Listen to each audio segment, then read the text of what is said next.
3:40 hours Eastern Front railhead, and the man with the stopwatch is Oberleutnant Keller, the battalion transport officer. He is not watching the horizon for enemy aircraft. He is staring at a gate. The Panther tank in front of him is roughly 3.30 meters wide at the tracks and side skirts. The gate is 3.25, 5 centimeters short, a hand's width, a sheet of paper, a margin that exists on a drawing, not in mud. If you like this kind of cold, systems first, War II stereotyping, support the channel by subscribing and staying with the series. These episodes are built from procedures, numbers, and the unglamorous physics that decide outcomes. Keller's plan is simple, and that is why it feels safe. Unload the Panthers from flat cars, push them through the depot gate, stage them in a walled yard until first light. Refuel, ammunition checks, radio net check. Then a short road march to the assembly area. The battalion wants to be invisible at dawn. Invisible means inside. Inside walls means through that gate. Every assumption in his plan is a borrowed certainty. The schedule assumes the rail line is clear enough for the flat cars to arrive in sequence. It assumes the cranes will work. It assumes the crews are sober enough to follow hand signals. It assumes the gate is standard. In the paperwork, it is just an entrance to a storage compound, probably built for trucks. The map shows a thick rectangle and a thin line. No warning, no red mark, no note that says, measure this. At 3:40, Keller sees the first Panthers roll off the ramps like slow steel animals, their exhaust flattening the cold air. Track pins click, road wheels thump. A driver feathers the clutch, the engine at low growl, just enough torque to keep the heavy hull moving without throwing a track. The yard smells of wet timber and coal smoke. Somewhere behind him a locomotive hisses and settles. Everything is supposed to be quiet. The battalion is running on a tight clock. Dawn is not a moment cap. It is a window. In summer, it is short. In winter, it is longer, but the visibility changes minute by minute. If the battalion is still exposed when the sky turns grey, it becomes a target for fighter bombers and artillery observers. Keller knows the pattern. Movement at dawn draws eyes. A column on a road is an equation. Speed times length equals exposure time. Exposure time invites fire. He checks his wristwatch. He has synchronized it with battalion headquarters. That synchronization is itself a system. German units relied on coordinated timing for marches, rendezvous, and radio schedules.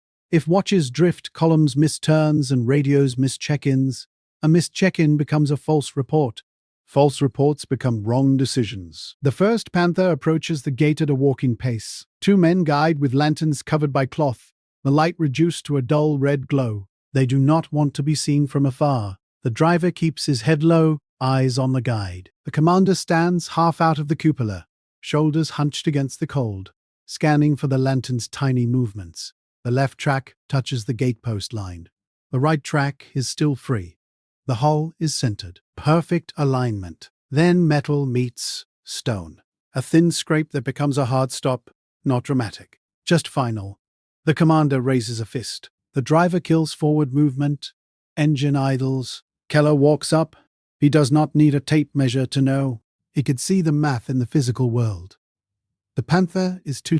He looks at the gate again, as if the gate might expand under pressure.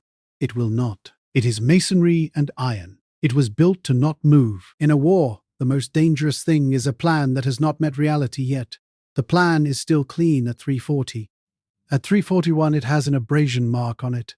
The battalion has options, but each option costs something measurable. Wait for daylight and find another entrance. That costs time and increases air. Remove the gatepost or widen the opening. That costs labor, tools, noise, and minutes. Reverse the Panther and stage outside. That costs concealment. Try to force it through. That costs damage. Damage costs spare parts. Spare parts cost trucks. Trucks cost fuel. Fuel costs everything. Keller's job is to choose a loss that the battalion can afford. The hidden variable is not courage or skill. It is a design decision made months earlier. The Panther's width is not an accident. It is the result of suspension geometry, track width, and armor layout. The tank was built for battlefield mobility and protection, not for the gates of pre-war depots. Its wide tracks lower ground pressure. Lower ground pressure means it can move on softer ground without bogging. That saves time in mud season. It also makes it harder to fit through narrow spaces built for older vehicles. This is a story about how one engineering choice drags a logistics chain behind it. Panther battalions were not just tanks. They were fuel trucks. ammunition carriers, recovery vehicles, workshops, spare track links, tow cables, and men trained to do routine checks in darkness. A battalion move is a coupled system. If one part pauses, the rest compresses behind it. Compression creates friction.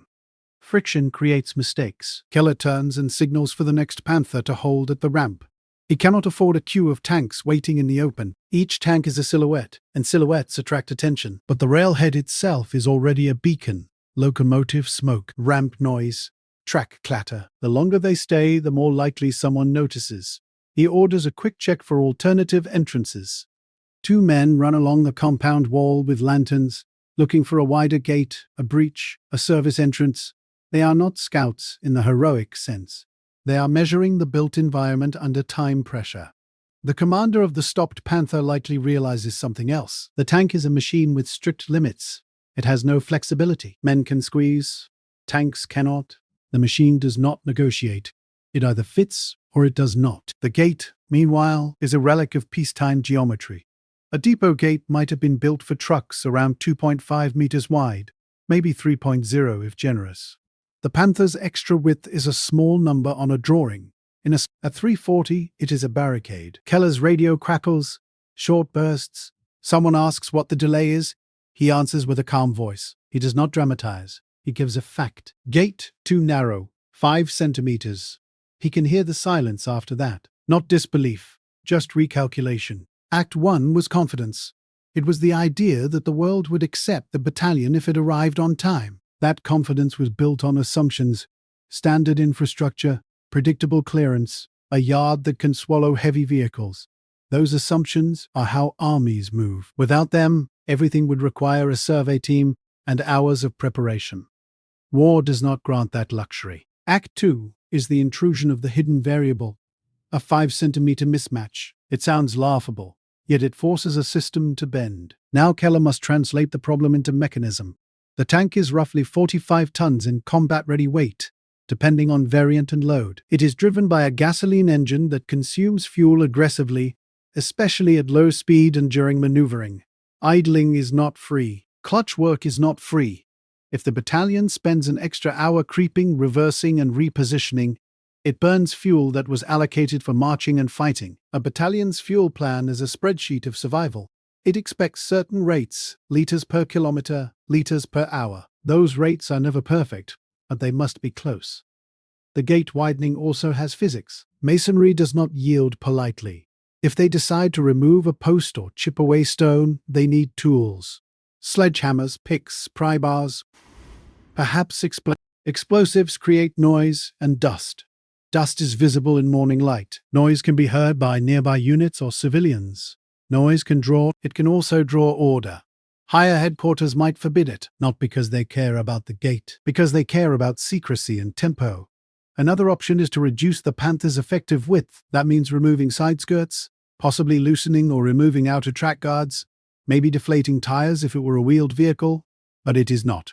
Tracks are fixed. The hull width is fixed. Side skirts on Panthers were used to protect the running gear from anti-tank rifles and shaped charges, and to reduce mud and debris. Some units removed them in the field to reduce damage or ease maintenance. But doing that in darkness at a railhead is slow. Bolts seize. Cold metal bites fingers. And even if you remove skirts, you may only gain a few centimeters and not in the right place. The tracks still dictate the outer limit. Keller does the math that matters. The battalion has, at best, a few hours before dawn makes them exposed.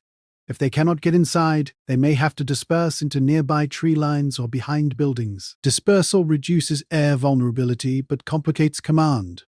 A dispersed battalion is harder to refuel, harder to arm, harder to line up for a march. It turns one planned movement into many small ones. Many small ones mean more chances to miss a turn or break down. Breakdowns are not a footnote.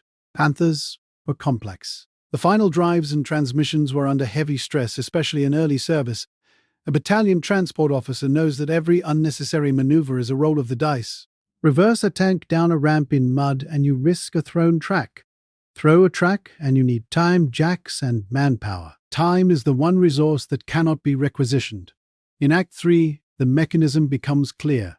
A 5-centimeter clearance issue multiplies into a scheduling crisis because armored units are synchronized machines. The schedule is designed around rates. Ramp unloading takes a certain number of minutes per tank. The road march is planned at a certain speed, often slower than the tank's capability, because the column includes support vehicles. Refueling is measured in liters per vehicle and pump capacity per hour. Ammunition distribution has handling time. Radio checks have time slot. If you delay the first step, you compress everything else.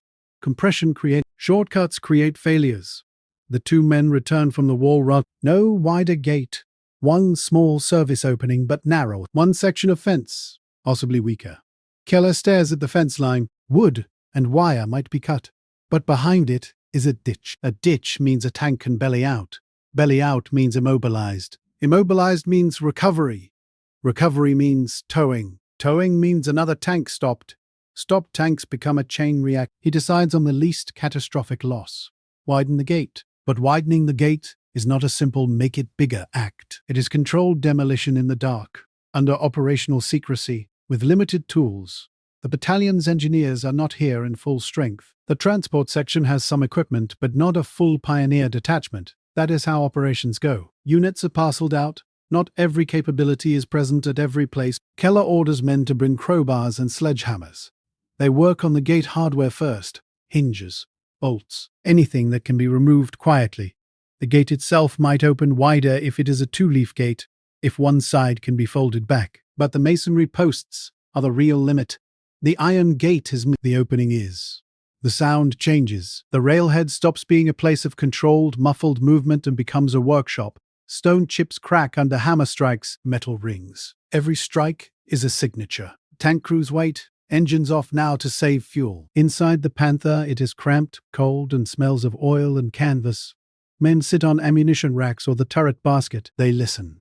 Waiting is its own stress. It eats discipline. It invites speculation. In a mechanized unit, waiting is dangerous because machines cool down. Back condensation forms. Starting engines again becomes harder. In the distance, a dog barks. A sound that makes everyone look up. Not because a dog is a threat, but because the night is quiet enough to not enough. They need centimeters. Masonry does not yield centimeters easily. To gain 5 centimeters of clearance, you may need to remove more because edges are uneven and the tank will not pass perfectly centered under stress. Drivers in darkness cannot guarantee millimeter precision. If you plan for 5 centimeters, you will scrape. Scraping can rip off parts or jam the tank. Keller likely aims for a wider margin, 10 centimeters, if possible. But 10 centimeters might mean removing a significant chunk of post, weakening the structure. The choice is now between infrastructure and tempo. Tempo wins. As they chip, Keller checks his watch again. The timeline is tightening. He calculates not just minutes, but downstream. If unloading is delayed, the last tank might still be on the flat car at dawn. A tank on a flat car is a perfect target. Even if no aircraft appear, the risk is unacceptable, so he also adjusts the sequence. He orders the next tanks to unload and disperse into shadows, not to queue at the gate. Spread them behind buildings, under trees, anywhere that breaks the shape. That dispersal means the battalion is already losing one of its advantages. Cohesion. Cohesion is not an emotional term. It is a control property. It is how quickly a commander can convert intent into movement. A cohesive unit responds fast. A scattered one responds slow. Slow response increases vulnerability. The hammering continues. The men sweat in cold air. Their breath, lantern light shakes across the stone. Someone's glove slips. A knuckle hits masonry. Blood is black in low light. A runner arrives with another piece of bad news. A supply truck is stuck in mud near the ramp. Its rear wheels spin. That truck was supposed to bring fuel cans and tools. Now it is immobilized. Another small bottleneck. Another variable. The system is beginning to stack problems. Keller's mind stays procedural. Clear the truck. Use a half-track or another vehicle to pull it. But pulling it consumes a tow cable, manpower, and time. Everything is time. A few kilometers away, enemy artillery may not, yet the battalion is still fighting an enemy. It is fighting friction. Finally, the gate opening looks wider, not by measurement, but by feel. Keller steps back. He signals the Panther forward. The driver starts the engine. It coughs once, then settles into a heavy idle. The commander repeats hand signals to the driver. Slow. Center. Keep the track straight. The Panther creeps. Track links bite damp earth. The hull moves toward the scraped stone. Metal kisses masonry again. A brief scrape, the tank hesitates. Everyone freezes, as if stillness could reject. Keller makes a small adjustment gesture. The driver inches. The left track climbs a fraction of rubble. The hull shifts a hair. The right side clears by a narrow margin. It passes. The sound is not triumphant. It is a long grind of steel and stone. Then the sudden absence of contact. The tank is inside the yard. One machine swallowed by walls. One problem partially solved. But the system remembers the delay. The next Panther approaches. It passes, but scrapes. The third passes cleaner. The fourth scrapes harder and knocks more stone loose. Each passage widens the opening slightly, but also creates rubble that can lift tracks and change alignment. A small pile of broken stone becomes another hazard. A track climbing rubble can shift the hull sideways at the worst moment. Keller orders men to clear rubble between tanks, shoveling quickly, hands numb. Act 4 is the failure unfolding like a process, not a single collapse, but a sequence of degraded steps. The planned refueling time shrinks. The planned maintenance checks become cursory. A driver might skip a road wheel inspection. A mechanic might not retighten a clamp. A radio operator might not recheck antenna connections. Each skipped step has a probability cost. This is where systems punish courage. A brave crew can fight well, but bravery does not tighten bolts. It does not prevent overheating. It does not create spare final drives. It does not widen a gate. The last tanks are still unloading when the eastern sky begins to lighten. Not bright, but enough to outline shapes. The depot yard, once a shelter, is now half full. The remaining tanks outside are dispersed. Some are under trees. Some are behind sheds. Their black paint blends with shadow, but their geometry is still there. Overhead threat changes with light. At night, aircraft are fewer. At dawn, reconnaissance becomes easier.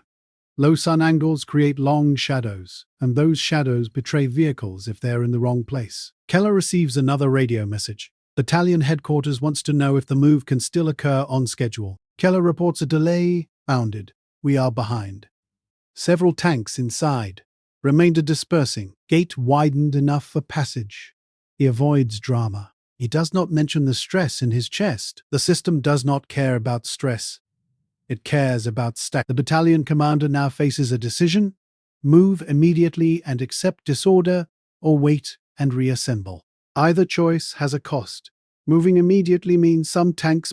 Waiting means exposure to air observation and potential artillery. This is the heart of mechanized warfare. You are always trading one risk for another. Panthers, when operating, demanded careful handling. Their engines and transmissions could be temperamental under strain. A forced march after a messy night can create breakdowns. A breakdown is not just one tank lost. It creates a recovery problem. Recovery units are limited. Towing a Panther is hard. It may require another Panther or a heavy half-track. That towing vehicle becomes slower and more vulnerable. The entire column. Keller watches as crews rush through refueling. Fuel pumps clatter. Jerry cans thump on fenders. Gasoline fumes mix with exhaust. Men shout short instructions. The radio net crackles with. Somewhere a map is unfolded on a turret deck, held down by a gloved hand and a flashlight with a hood. Someone traces a route with a pencil. Pencil graphite smears in damp air. A mechanic points at a scrape on a side skirt. Bent metal. It looks minor, but bent metal can catch on brush or debris later.